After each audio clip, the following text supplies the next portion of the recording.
bisa menyelesaikan persoalan di depan mata. Tadi dia mau dimakan, ditiup kan? Iya. Kenapa dia bisa jadi solid? Tadi karena teman-teman yang mendukung dia. Iya, oke. Mendukung dia bersatu melawan satu persoalan, menyelesaikan satu kasus. Tepuk tangan dong. Jadi juga lah.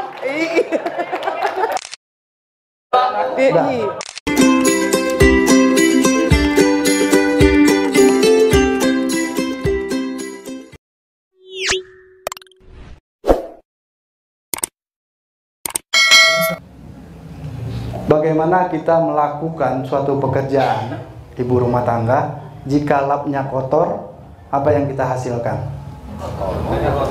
Maka kita tidak bisa membersihkannya, ibu bapak sekalian. Maka oleh karena itu kita harus membersihkan diri kita sendiri sebelum kita melakukan. Tapi sekali lagi saya katakan bukan mustahil, ya. Bersihan dengan alat yang juga bersih. Karena kalau alatnya kotor, hasilnya jadi kotor, tidak maksimal. Bersih akan menjadi bersih. Siapa yang tahu filosofi bambu? Kalau ibu mau buku, ibu mau jawab lagi, harus jawab. Filosofi pohon bambu apa? Dia akan saling tarik, apa tuh namanya Pak? Satu sama lain dia akan saling menyapa. Satu sama lain? Berinteraksi. Iya, saling bersiul-siul. Iya. Tapi kali ini yang pertama belum tentu dapat ya.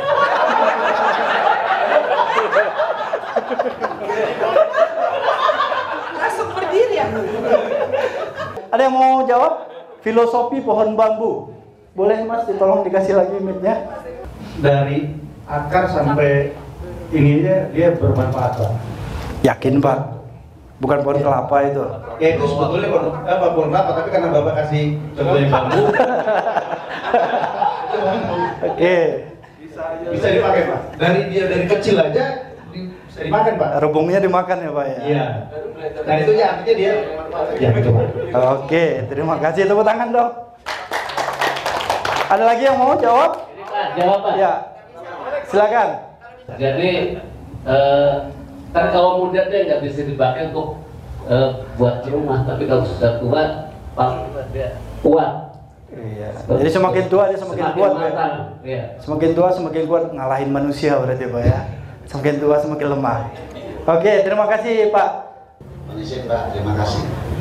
Kalau filosofi pohon bambu, menurut saya karena pohon bambu Ya. yang dia berkelompok itu yang berkelompok itu adalah membangun satu kekuatan kerjasama yang bagus, yang mana dia dalam apapun dia selalu berusaha untuk menjadi yang terbaik, yang kuat dan Menjadi yang terbaik Pak ya. Oke, terima kasih. Saya kasih clue-nya karena kita berbicara kompeten. Ada di sini kompetensi. Ini filosofi pohon bambu ini berkaitan dengan kompetensi, membangun kompetensi. Silakan tadi Bapak. Ibu nggak boleh lagi Bu, cukup. Boleh udah. Diana. Bagi-bagi. Ibu bisikin aja ke temennya ya. Kalau bambu itu disiram setiap hari pun atau dipupuk setiap saat pun, dia tidak akan tumbuh secara signifikan, tapi dia sudah tumbuh secara alami. Oke, Pak. Jadi nggak perlu disiram Pak ya? Iya, oke. Terima kasih. Satu lagi aja ya. Silakan panitia deh ngasih ke siapa mau dikasih. Banyak yang nunjuk soalnya. Oke. Kayaknya udah searching internet nih Pak ya. Bocoran. Silakan Pak. Panitia nih, panitia. Filosofi bambu menyangkut dengan kompetensi. Pohon bambu itu kan akan tumbuh menguatkan akar. Udah bener ini kayaknya. Udah tahu saya dong. Lanjut Pak, lanjut. Jadi dia itu tidak akan tumbuh besar sebelum dasarnya kuat dulu. Jadi kompetensi kita fondasinya berarti ya. Di lapangan itu harus mengetahui dulu semua ilmu dasar kita apa, baru kita lapangan. Oke, tepuk tangan dong, plus. Kira-kira benar nggak? Bapak jangan yakin, bisa aja ke ibu yang nomor 1 saya kasih dulu. Pernah lihat atau sering lihat pohon bambu tumbang nggak? Pernah. Nggak pernah? Nggak pernah. Pernah? Yakin Pak pernah ngelihat? Nggak pernah, Pak. Coba ingat-ingat benar, yakin pernah? Nahan itu, Pak. Nahan supaya nggak longsor. Paling patah, itu pun jarang. Nggak pernah Bu ya? Berarti bukunya tuh Ibu ya? Iya. Dia kan nahan. Oke. longsoran tanah. Pohon bambu, saya hampir jatuh nih. Pohon bambu 5 tahun pertama itu dia akarnya semakin menguat, pertumbuhannya tidak terlihat ke atas. 3-5 tahun pertama itu kita tidak melihat pertumbuhan pohon bambu. Dia menanamkan akarnya ke dalam tanah, semakin lama semakin kuat. Selama bertahun-tahun, diperkirakan 3-5 tahun, dia fokus bagaimana memperkuat akarnya. Sehingga apa? Sehingga di saat dia tumbuh tinggi menjulang, sekuat apapun angin yang menerpanya, pohon bambu tidak pernah tumbang. Makanya kalau ada yang melihat tumbang, saya ingin meyakinkan kapan. Ya, artinya apa? Kompetensi kita, kemampuan kita, itu harus kita bangun dari sekarang dan ke depan. Nggak masalah kalau tahun pertama, tahun kedua masih tidak terlalu banyak perubahannya, karena memang ada waktunya. Kita berproses untuk membangun kompetensi kita, memahami aturan-aturan yang mengatur tentang apa yang kita kerjakan, memahami skill tentang pekerjaan kita bertahun-tahun. Sehingga apa? Sehingga kita, yang saya katakan tadi, kita akan menjadi pakar di bidang pekerjaan kita. Jangan sampai orang lain lebih memahami pekerjaan kita dibandingkan kita sendiri. Oleh karena itu, bangun kompetensi kita secara terus-menerus. Kalau sehari 2 hari semua orang bisa, tapi yang konsisten itu susah. Kalau nggak dipindahin, Pak. Kalau nggak dipindahin, ini lagi. Tapi kalau PPNS kan udah nggak dipindahin lagi Bu, udah fungsional. Kalau struktural masih bisa. PPNS belum diakuin. Pak curhat Pak. Ya kan Pak, bener kan Pak? Belum jadi jakung kan? Iya, belum diakuin Pak. Iya. Ya artinya begini, itu secara umum dimanapun kita berada, kita harus orang yang paling paham tentang tupoksi kita. Untuk memahami tupoksi itu, kita harus membaca, kita harus belajar dan lain sebagainya.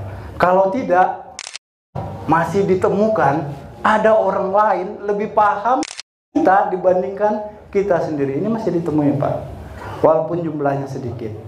Idealnya kita akan menjadi orang yang paling tahu terhadap pekerjaan kita.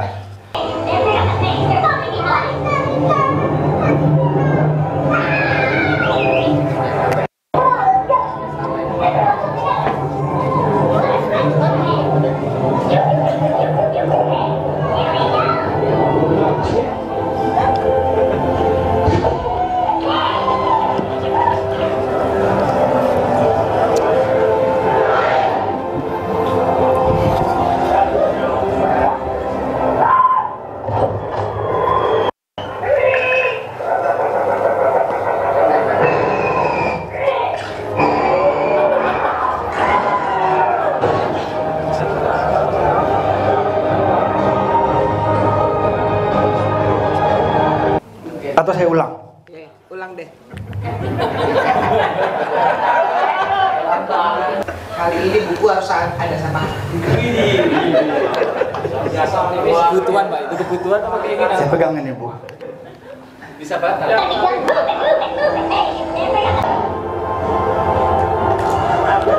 Coba perhatikan kepiting yang kecil itu.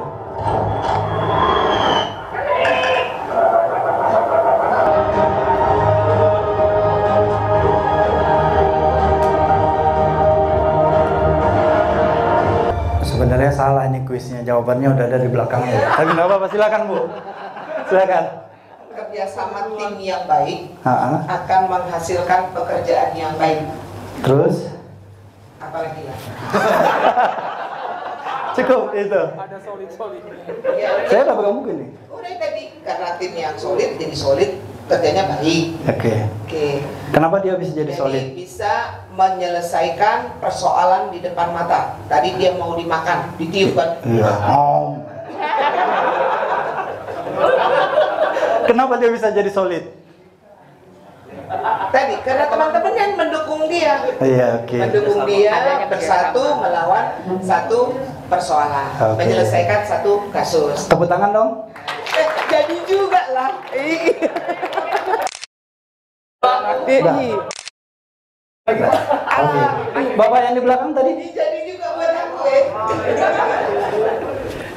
Ini pelajarannya. Izin Pak. Kenapa ini? Ada buku Pak. Iya. Boleh ya Pak moderator? Boleh tolong kasih mic. Lanjut aja nggak apa-apa. Lanjut aja. Ya silakan. Tambahin mungkin dari si Ibu ya sudah disampaikan. Ya kalau dapat buku saya kasih buat saya nih Pak. Dari tayangan yang tadi kita lihat memang ada kekompakan di sana Pak. Oke. Namun kekompakan tidak akan terjadi kalau tidak ada komando yang jelas. Yes. Jadi tim tersebut harus dipimpin oleh komando yang jelas Pak. Dapat buku juga Pak. Itu Pak. Iya. Saya Pak. Tepuk tangan dong. Iya. Ini Pak. Apa yang ngomong saya ikhlas kok Pak. Oke, tepuk tangan dong. Ya, itu intinya ya. Di saat kita menghadapi problem, masalah, sebesar apapun masalahnya yang kita hadapi, di saat kita bersatu, kuat, maka kita akan bisa menghadapi. Tapi nggak cukup sampai di situ. Tadi yang ditambahkan, harus ada orang yang muncul sebagai pemimpin, penggerak mereka supaya seirama, gerakannya sama, perintahnya sama. Wih, Pak Kamu. Nggak ada lagi bukunya. Ya. Jadi ada dua ya. Intinya di saat sebesar apapun masalahnya, kan yang datang itu masalahnya lebih besar semua. Baik semut tadi ataupun kepiting, masalahnya sangat besar. Kalau dihadapi sendiri pasti kalah. Dihadapi bersama-sama pun, di saat mereka tidak kompak, mereka akan kocar-kacir. Tapi di saat ada orang yang memberi komando dan tidak ada yang disersi, melarikan diri, berkhianat, maka akan menjadi tim yang solid. Tepuk tangan untuk kita.